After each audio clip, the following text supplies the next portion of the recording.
Is there a particular Stanley Cup celebration that you've got to experience that you're willing to share, that you're fond of, that's near and dear to your heart? I think the 2009 Penguins Cup win in Detroit, Game 7. It was Flowers' first Stanley Cup. Also had Pascal Dupuis on that team, Miroslav Shatan on that team. Oh, yeah. Peter Sikora was there, Ruslan Fedotenko. That year was a special year. That team was a really special team. And there was a moment where Flower was still in full equipment. I was on the ice, and we met at center ice and embraced.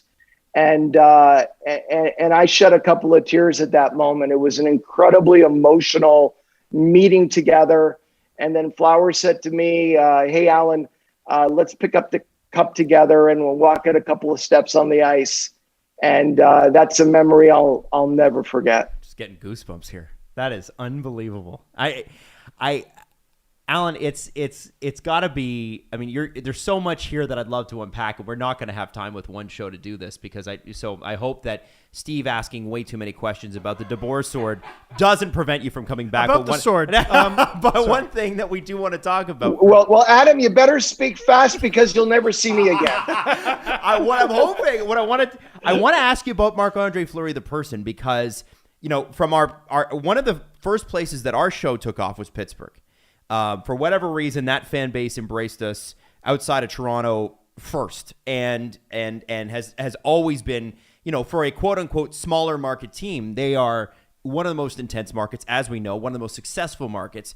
And everybody talks about Marc-Andre Fleury. Yes, they love Sidney Crosby. Yes, they love Mario. Yes, outside of it, you've got Roberto Clemente Bridge, and you've got Jerome Bettis and Hines Ward and all these people that, Terry Bradshaw, all these great Pittsburgh great sports figures. But Marc-Andre Fleury, out of all the great Pittsburgh sports, history, seems to be the guy that's most beloved in the sense that they actually they would adopt him. They want him to be a part of the family. They want him to come over for dinner and hang out. What is it about Marc-Andre Fleury in your experience that's that makes him so special? Because everywhere he goes, that's what everybody says about him. Jimmy Rutherford didn't really know Mark before he became the GM in Pittsburgh. And in Mark's last year in Pittsburgh, he called Flower the greatest teammate in the history of professional sports. That says a lot right there. I personally have never seen a teammate so loved by his other teammates as Marc-Andre Fleury. And off the ice, away from the game, he is such a genuine, real person. He's just genuine and real. The things that I've seen him do, I'll give you one example, and this ended up going a bit viral last year. A person in Vegas won a signed Marc-Andre Fleury Vegas number 29 jersey. And I asked us, the jersey was sent to Flower. I asked him to sign it. I gave him the address and asked him to send it out.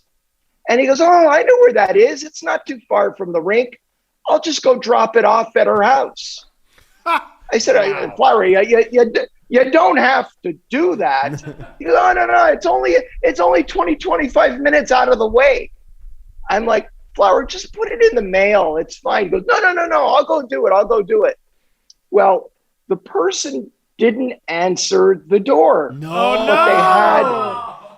Oh, no. Oh, Allan. But they had ring.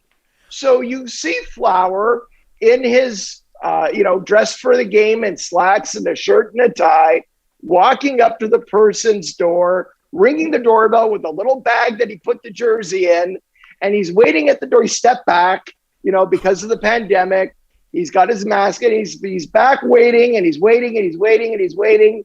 And he ended up leaving a little note saying, "Sorry, I missed you. Maybe next time. Enjoy the jersey." and there was the autographed jersey left at her door. And she ended up taking the ring video, putting it online, and it got hundreds of thousands of hits. But who does that? Yeah. Who does that? Oh my God. I've seen the other thing that I'll never forget. It's ingrained in my memory forever. Is the last year Flower with Pittsburgh won the Cup. His day with the Cup, I was in Montreal, and the keeper of the Cup, Phil, was there with Howie, gave the Cup to Flower, and the first place he wanted to take it was to Ronald McDonald House in Montreal next to the hospital. And we went in there, and Flower put the cup down in the dining area and sat there for 2.5 hours talking to all the kids, talking to the parents, taking pictures with the cup, bringing the cup into each kid's bedroom, those who were spending the night there. And I saw something that we all lose sight of when we're in the business, in the industry. But I saw the cup sitting in a room, and an older gentleman walked in, and you saw the realization. He looked at it, he didn't believe his eyes, and then he said to it, "Wow, that's the Stanley Cup." And he burst into tears. Wow. And that's the impact that trophy has in people's lives.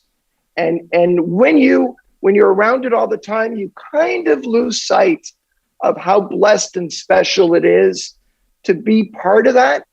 But then things happen like that, which really bring you down to earth and make you appreciate every day.